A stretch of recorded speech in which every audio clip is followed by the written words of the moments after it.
خبر شامل کرتے ہیں رحیم یار خان سے۔ Deputy bureau chief Shamshad Baig سے رحیم یار خان تھانہ ایئرپورٹ کے کارنامے سامنے آ گئے۔ بستی کھمبڑا گزشتہ ماہ پہلے سائل کے گھر فائرنگ کا واقعہ، مقامی پولیس سائلین کو انصاف فراہم کرنے کے بجائے سائل کو حوالات میں بند کر دیا۔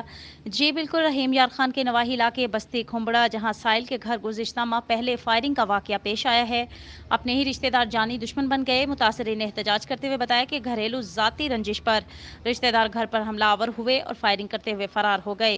15 کی کال پر مقامی پولیس کو اطلاع دی، لیکن مقامی پولیس سائل کو انصاف فراہم نہ کر سکی۔ سائل کا کہنا تھا کہ انصاف مانگنے کھلی کچہری D S P city Aslam Khan کے پاس پیش ہوئے تو دونوں فریقین کو حوالات میں بند کر دیا گیا، جبکہ مقامی پولیس کا یہی کہنا ہے کہ موقع پر ایک روند برآمد ہوا ہے۔ متاثرین نے اپیل کرتے ہوئے آئی جی پنجاب ڈی پی اور رحیم یار خان سے فوری نوٹس لیتے ہوئے کارروائی کا مطالبہ کیا ہے۔